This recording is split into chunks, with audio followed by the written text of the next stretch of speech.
3,9 milliards de figurines. Et oui, c'est le nombre incroyable de produits vendus par Playmobil à travers le monde en un demi-siècle. En effet, même si les petites figurines Playmobil sont moins présentes qu'avant, la marque reste un géant incontournable dans l'univers des jouets, avec pour principal concurrent Lego. Toutefois, l'évolution des jeux vidéo et l'arrivée de nouvelles générations de plus en plus connectées bouleversent profondément le marché des jouets. Playmobil aurait perdu un tiers de ses ventes chez les 4 à 8 ans au cours de ces 8 dernières années, selon son PDG, Barry Carter. Dans cette vidéo, je vais vous présenter rapidement l'histoire de Playmobil, de sa création jusqu'à aujourd'hui, alors que la marque célèbre ses 50 ans. Et oui, Playmobil a déjà 50 ans. Ensuite, nous plongerons dans les aspects les plus intéressants, c'est-à-dire son marketing traditionnel, mais surtout le marketing digital. Je vous expliquerai comment Playmobil s'est imposé dans le marché du jouet et quels défis la marque a rencontrés en chemin. Pour finir, je partagerai quelques idées qui, selon moi, pourraient potentiellement aider Playmobil à se relancer. Allez, c'est parti!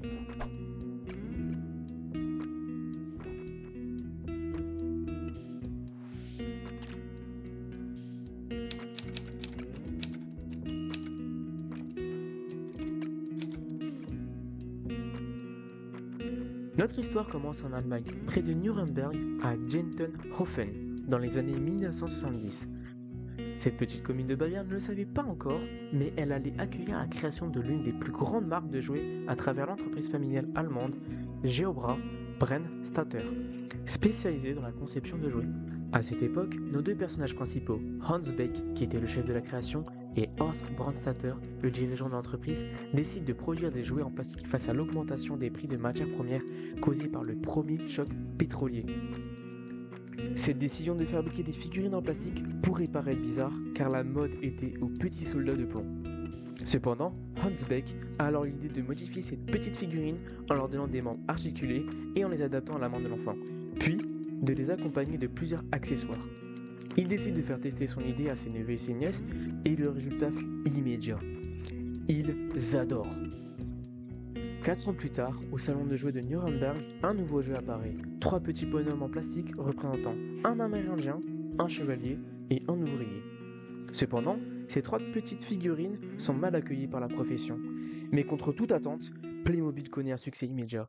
En moins de 3 ans, les ventes passent à plus de 100 millions de marques, soit environ 51 millions d'euros de nos jours. Playmobil a rapidement compris le potentiel de ses produits. Et, depuis les 3 premiers modèles, l'entreprise a considérablement diversifié ses gammes. En effet, en 1976, la marque introduit les premières figurines féminines, suivies par les premières figurines enfants en 1981 et par les premiers bébés Playmobil en 1984. Ces différentes figurines ont rapidement intégré de nombreux thèmes variés, allant des fameux chevaliers du Moyen-Âge aux explorateurs de l'espace. Chaque thème était accompagné de plusieurs sets venant avec des figurines et des accessoires spécifiques pour enrichir l'univers de jeu. La marque s'est étendue très rapidement sur les marchés internationaux, dès les années 1970. Playmobil profite de son succès récent pour consolider sa position en lançant des parcs à thème comme les Fun Park. Le premier ouvre à Fresnes en France, coucou les Fresnois, en 1999, suivi par celui de Zindorf en Allemagne un an après. Ces parcs offrent des expériences inédites et immersives autour des univers construits par Playmobil, et le succès est au rendez-vous. Et surtout, le plus gros client de Playmobil est la France, qui se distingue comme le premier marché étranger de la marque. C'est une très belle histoire que je vous ai racontée. Cependant, malgré ses gros succès, Playmobil a également rencontré des défis et des soucis durant son règne.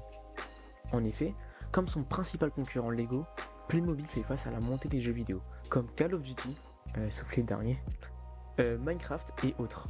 De plus, la marque a également dû s'adapter et réagir face aux critiques concernant ses produits. En effet, les critiques s'attaquaient directement à la diversité et l'inclusion dans ses gammes de produits.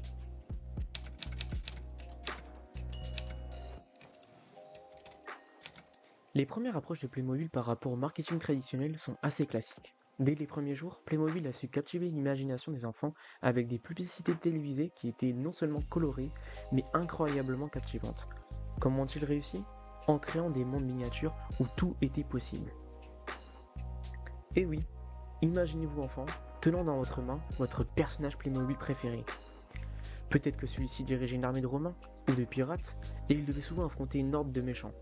Et peu importe les difficultés, votre personnage gagnait toujours, car c'est vous qui décidez de l'histoire en fait. Vous en souvenez maintenant? Eh bien, ces publicités exploitaient un principe psychologique fort. le pouvoir de l'imagination.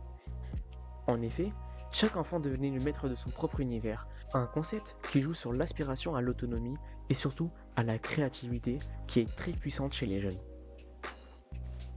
Personnellement, moi mon personnage principal c'était un général romain, classic shit you know. Et sinon, n'hésitez pas à me dire en commentaire c'était quoi votre personnage. Les campagnes de Playmobil ont aussi utilisé des techniques de marketing traditionnelles, comme le FOMO, le Fear of Missing Out, en montrant des scènes où des enfants jouaient avec des sets variés provenant d'univers complexes. Playmobil n'a pas seulement vendu des jouets, ils ont aussi vendu des expériences inoubliables. Les enfants ne voulaient pas manquer de la joie de créer leur propre aventure, stimulant ainsi l'achat impulsif par les parents. Coucou papa et maman. En parallèle des publicités, Playmobil a noué des partenariats stratégiques avec des chaînes de magasins de jouets comme Jouet Club, et ces partenariats ont garanti que leurs produits étaient non seulement visibles, mais aussi accessibles. En effet, ces magasins ont placé les jouets à la hauteur des yeux des enfants dans les allées principales, afin de maximiser les ventes spontanées. C'est une technique connue sous le nom de marketing de point de vente, et ça permet d'optimiser le parcours d'achat des clients en optimisant l'espace de vente. Cette tactique a permis ainsi à l'entreprise de devenir un acteur et une présence incontournable dans les magasins de jouets à travers le monde entier. Cependant, avec l'évolution du digital, Playmobil a dû adapter ses stratégies de marketing traditionnelles. En effet, la marque continue de valoriser l'éducation par le jeu dans ses publicités tout en mettant l'accent sur la qualité et la durabilité de ses produits. Ces caractéristiques sont devenues cruciales pour les parents d'aujourd'hui, soucieux de l'environnement et de l'éducation de leurs enfants. Le marketing traditionnel de Playmobil a évolué. Cependant, la magie de ces petits jouets en plastique reste la même. En effet, durant 50 ans, Playmobil a su rester pertinent en touchant le cœur des enfants et en rassurant les parents méfiants, faisant ainsi de chaque campagne marketing un moment inédit entre tradition et innovation.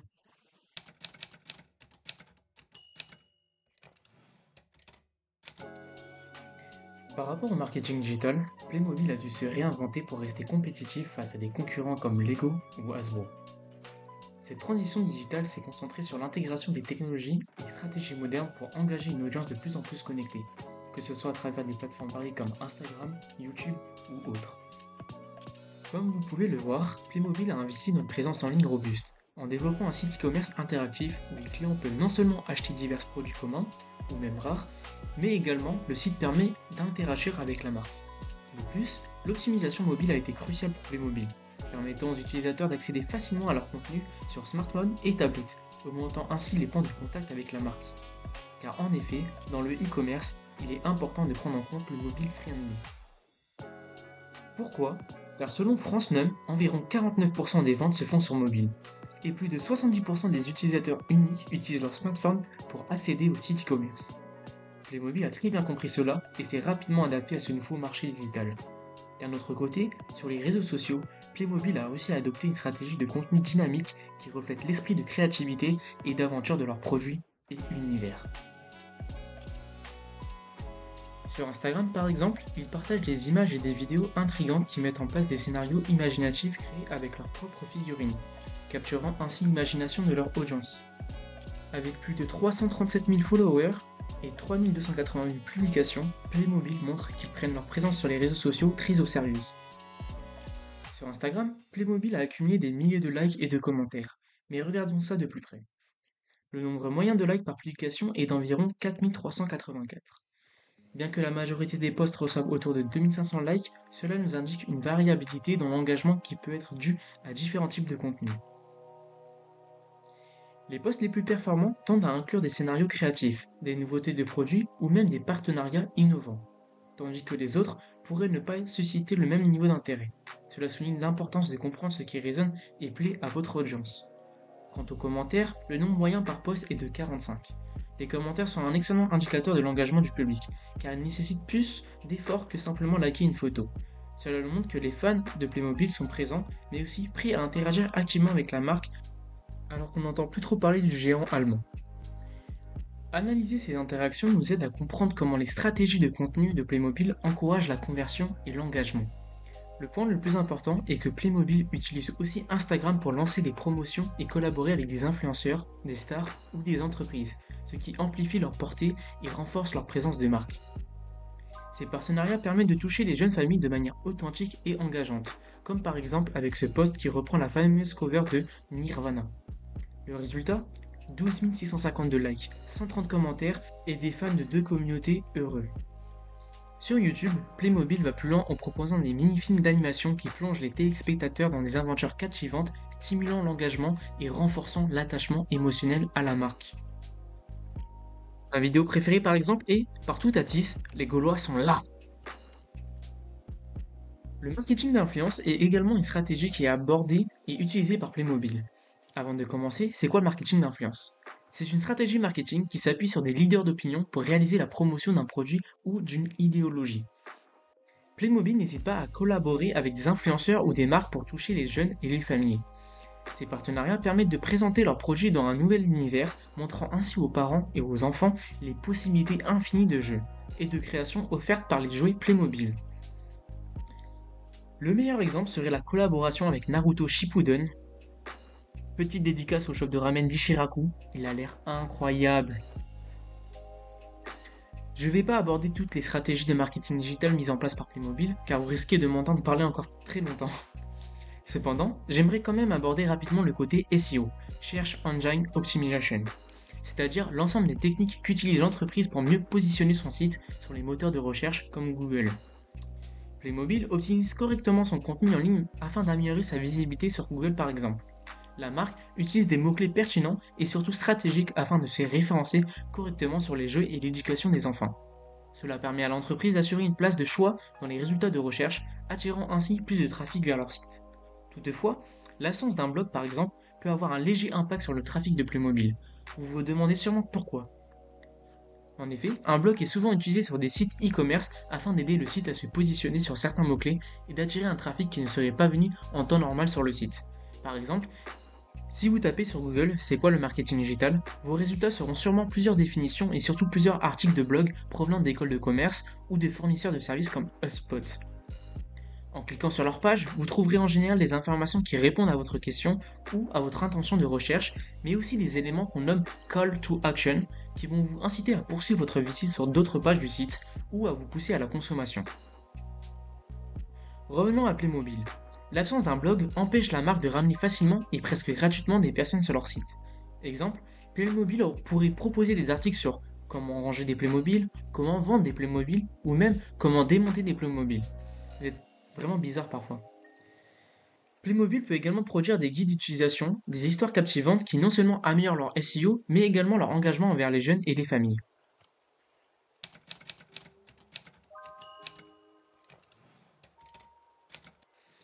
J'aimerais partager avec vous quelques idées et innovations que j'ai eues durant mes recherches sur la création de cette vidéo, en espérant que Playmobil voit cette vidéo également. Pour une première idée, j'avais pensé à ça. Imaginez que vous entrez dans un château médiéval ou que vous naviguez sur les mers avec des pirates. Playmobil pourrait utiliser la réalité virtuelle afin de rendre ces univers beaucoup plus immersifs ou potentiellement même collaborer avec des musées, des écoles ou des centres de recherche historiques afin de reproduire des scénarios connus.